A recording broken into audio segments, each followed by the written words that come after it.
Premium linen shirt. Uniqlo. Sir, pagawa ka ng day. Ay, bibigyan yan. Ay, hindi ka ba?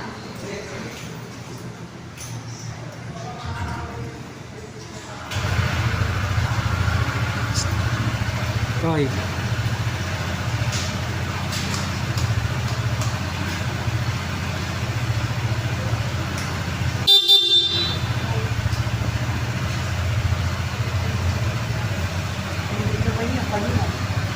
Paano answer? Ngayon sir, pag pinindot mo yan sir ng isang beses, alarm po yun.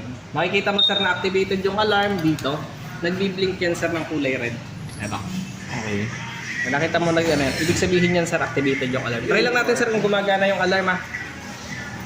Pero yung alarm naman yan, hindi naman sobrang sensitive lang. Ayun. Ngayon sir, pag nag-alarm na po yan, ang pampatay po dyan, ito lang. Pindutin lang ulit ng isa. Namatay po yung alarm pero hindi po ibig sabihin na deactivated yan. Activated pa rin yan. Namatay lang yung alarm. Para i-deactivate po yung alarm, kailangan yung lumapit sa motor. Tapos pindot lang kayo dito. Para ma-identify sir ng motor na malapit yung remote. Tapos yung answer box system naman sir, dito rin naman yung sa button na to. Yan. Yung dalawang tunog na magkasunod. Ito naman sir, nagagamit lang naman to sa mga malakihang parking. Kadalasan pag may mga katabi kayong same unit, parehas ng kulay, parehas ng motor, hindi mo malaman kung alin yung motor mo. Ito lang, pindutin mo lang. Tutunog naman yan. Yun yung answer box. Pinagsama kasi nila sa isang button. Tapos yung sunod naman natin sir, itong nasa ilalim. Ito po para yan sa on tsaka off ng remote. Ngayon sir, pag pinindot mo yan sir, nakita mo siya kulay green.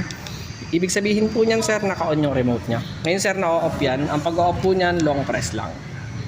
Yan, naka-red. Ngayon sir, pag naka-off yung remote, kahit anong gawin po sir, hindi po magagamit yung motor. Ang pag-on naman yan sir, long press lang din. Long para press ulit. mag-green. Okay. Okay tayo sa remote sir. Okay na. Ngayon sir, ang sunod natin yung tinatawag natin na knob. Bali, ang tinatawag po na knob, ito po yun. Ngayon sir, ito sir, para magamit yung motor, kailangan i-activate yung knob. Bali, ang pag-activate po ng knob, ito lang sir. Kailangan naka-on yung remote, tapos pindot lang. Diin lang. Ngayon sir, makikita mo namang activated yan sir dito. Pag lumabas na tong smart key logo. Ngayon sir, pag nakita mo nang lumabas yan, para ka na lang may nakasuksok na susi dito. Kasi, yan sir. Sagad lang sa kaliwa, push lang, pakaliwa yung pihit. Nakalaki yan. Yes sir, ganun pa rin naman. Tapos para unlock po, activate mo lang uli yung knob. Tapos push, unlock na. Kasi ang titingnan mo lang naman sir yung smart key logo. Pag nakita mo na yun, para ka na lang may susi dito. Balik kay Honda sir, kaliwat kanan, pwede pala yung ilang. Hindi ka tulad ng Yamaha. Yeah. Okay. Nakalaki yan. Lahat naman ng unit ni Honda ganyan. Ano? Talaga po siya ko Yamaha.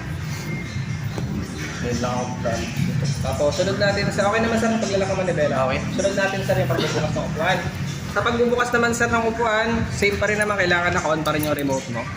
Tapos yun, i-activate lang yung knob. Tapos pihit ka lang sir hanggang seat. Yan, hanggang seat. Okay. Tapos pindutin mo lang pa. Na-access mo yung compartment. Ito yung compartment niya. Yung battery niya sir dito. Ano to? Yan sir yung kasama na tools. Yung kasama niya na tools. Kung kakailanganin niya ng mga fuse, may extra fuse naman yan sir nandito. Tanggalin niyo lang tong cover na to. Okay. Tapos paglalak, Okay. tapos gas tank, ito yung gas tank. Ang pagbubukas pa rin naman ng gas tank, dito nyo pa rin naman siya itatapat, pero pipindutin nyo yung taas. Sa seat pa rin? Sa seat pa rin naman, pero pipindutin mo na sa rim fuel. Okay. Ito yung gas tank niya sir. Nilagyan ko yan sir 2 litro, unleaded. Yung green. Pero kung gusto niyo magpa-premium, wala naman pong problema. Mamaya Pero premium po na. ang advice ko kasi pagkatapos nila na unang change oil. Kasi nasa break-in period pa naman yung motor. Tanong, may green ba dun? Baka Meron walang yan. green dun. Pero kung gusto mo ng parang wala namang problema. Sige. Kasi parehas lang naman yung unleaded. Nagkaiba lang sila sa octane level. Pero okay lang pagka yung pula. Okay lang. Pwede mahalo ngayon. Pwede pong pagaluin yan. Parehas Pwede yun, lang, walang problema yun. parehas lang naman pong unleaded yan. Walang problema sa sunog yun. Sunod natin sir, yung paggawa ng motor. Sa paggawa naman ng motor, same pa rin naman. Activate lang yun na pihit ka lang sa dulo. Pinakadulo. Yan yung ano. Ngayon sir, huwag ka muna mag-i-start hanggat di pa nawawala to. Oo. Antayin mo munang mawala yung indicator bago kayo mag-start ng unit. Kasi once na hindi po nawala yan, ibig sabihin po may problema po yung motorsiklo.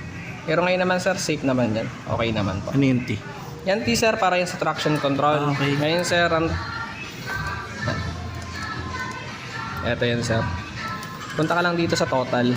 Total, tapos pindutin mo lang to. Yan, HSTC. Yan po yung para sa traction control. And sir, ito, ibig sabihin po niyan activated. Pero nadi-deactivate yan.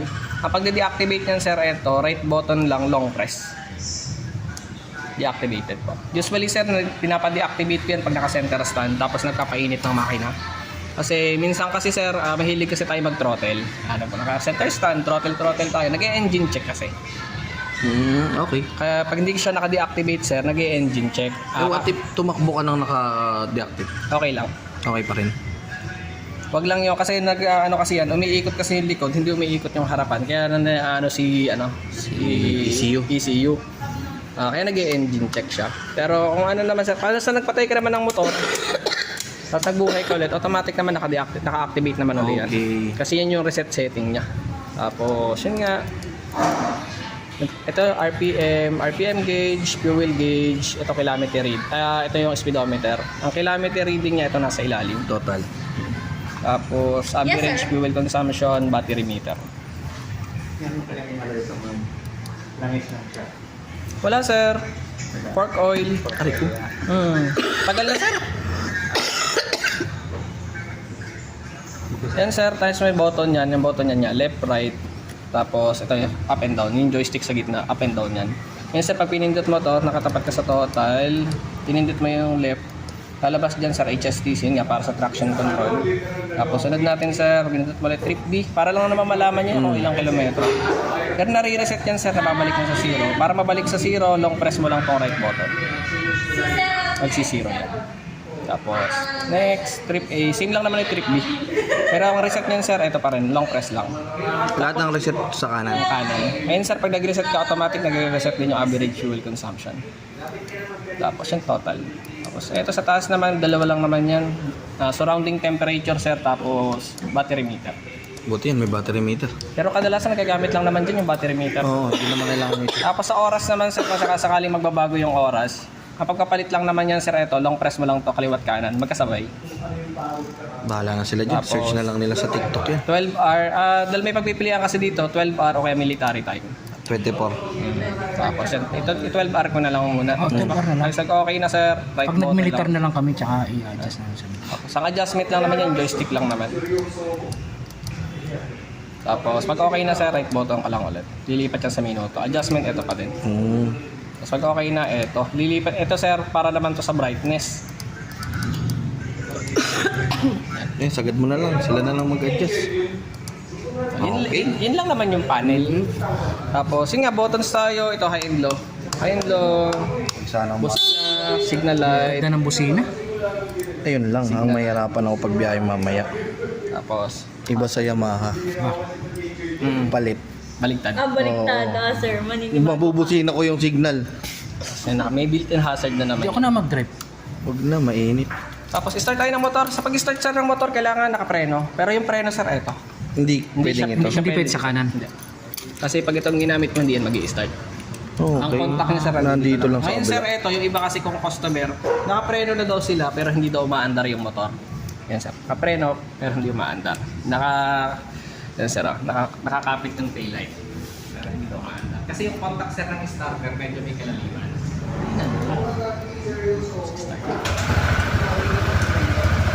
Kailangan malalim. Malalim ito eh, malalim yung contact. Pegi ng number mo. Dapat malalim ang Pegi ng number mo. Malalim yung contact. Balik ka namin. Ang pogi.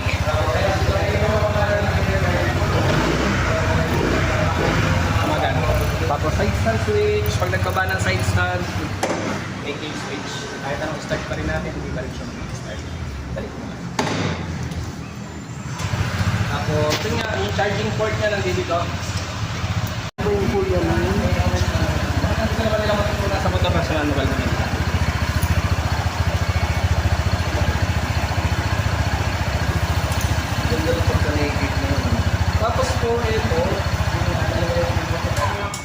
Ngayon sir, ito yung remote.